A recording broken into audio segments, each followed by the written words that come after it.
Hello pro strikers. So I got a job at the UFC PI in Shanghai. If you are interested in how that came about, let me know in the comments and I will explain in another video.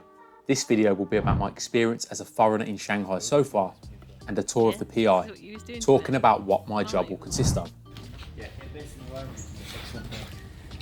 What did you do? So myself and my pregnant wife flew from London Heathrow to Shanghai, China in April.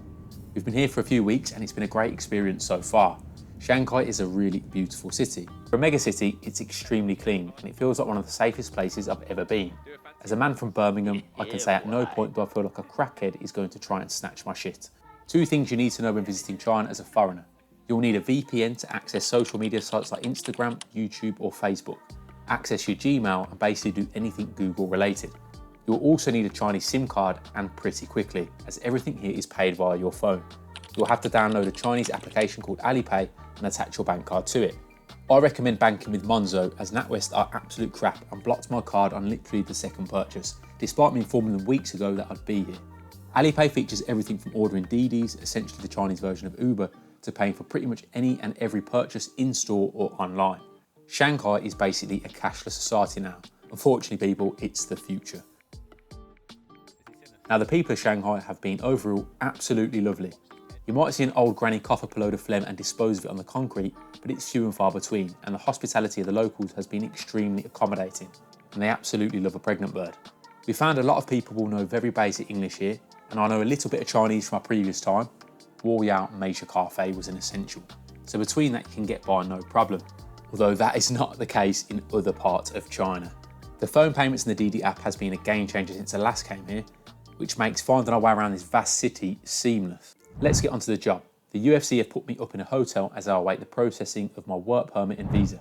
I've come here on a temporary visa, and once my work permit is processed, I'm going to apply for a residency. This can take up to around 30 days, in which time I've been searching for a permanent apartment to rent, which is very costly. That's probably the biggest living expense in Shanghai. And then I've been pretty much enjoying the life here with my wife. So far, I am yet to be paid as I need my work permit until I can be officially onboarded with the company. So this is a period in time where we bleed money profusely. Shout out to my patrons for helping a brother out with that monthly subscription.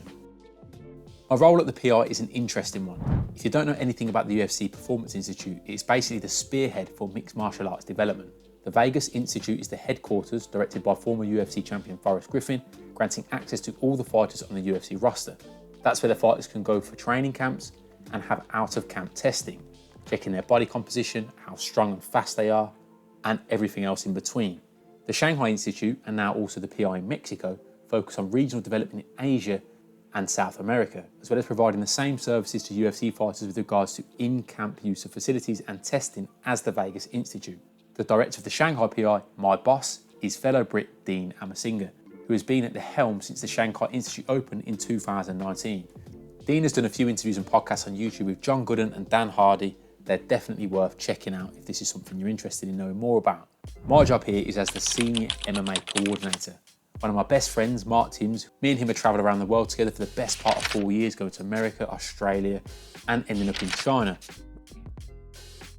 I'd then gone back to the UK, and Mark spent 5 years training and fighting out of City Kickboxing in New Zealand under the tutelage of Eugene Behrman.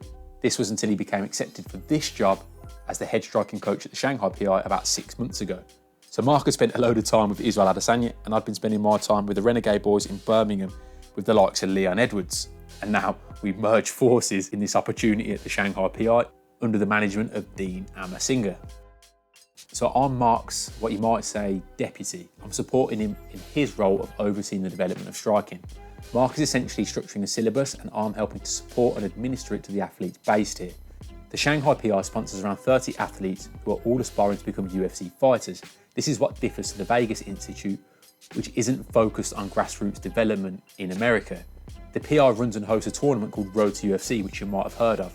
It's aired or streamed on UFC Fight Pass, where the Tier A athletes, those deemed closest skill-wise to be ready to be in the UFC, will fight 3 fights over the course of a year, with the winners being offered contracts. It's kind of like Dana White's Contender Series, but different.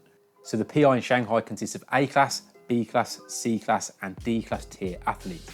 B and C tier athletes are not quite ready for the road to UFC and are here for more long-term development. They're estimated to be ready for the road to UFC in the next year or two. And then there are D-class level fighters who kind of get like a half sponsorship. They can use the facilities and get testing, all of that fancy stuff, guidance from the coaches, but they're essentially just training partners for the higher tier athletes.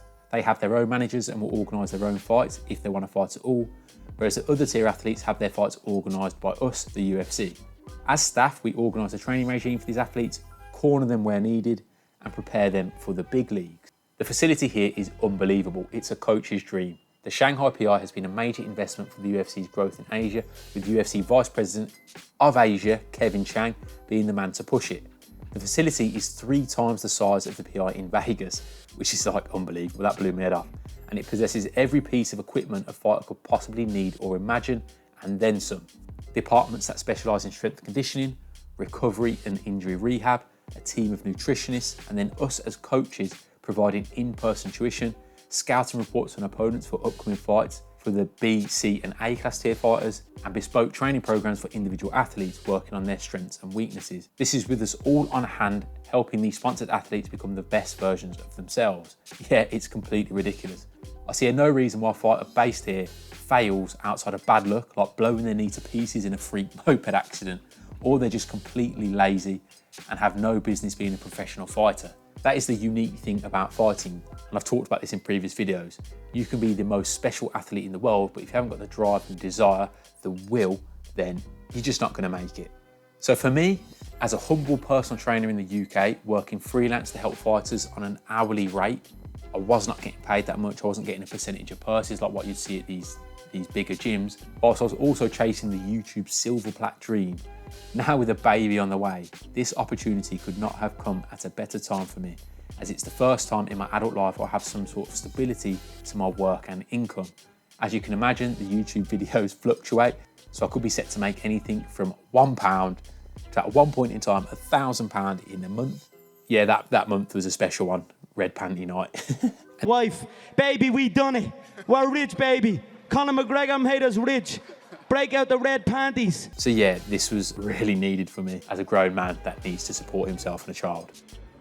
I'm hoping to be able to share as much of this adventure as I can with you, and I'll be continuing the breakdowns as normal, albeit less frequently, but hopefully to a higher level and standard. Once I've settled in and got paid a few months' wages, I think I'll invest in a better laptop and editing equipment, because I'm doing this on a budget. This is all shoestring. Let me know if there's anything you'd like to know about in the comments down below.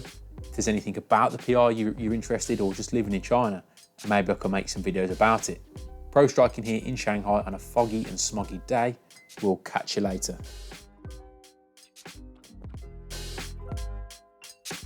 That's tomato, Mexican chicken and tomato. Cucumber flavoured crisps. I've no idea what they are. Peppercorn. Pot noodles, chicken leg in a bag. They've got live crisps here. They got chicken feet as well.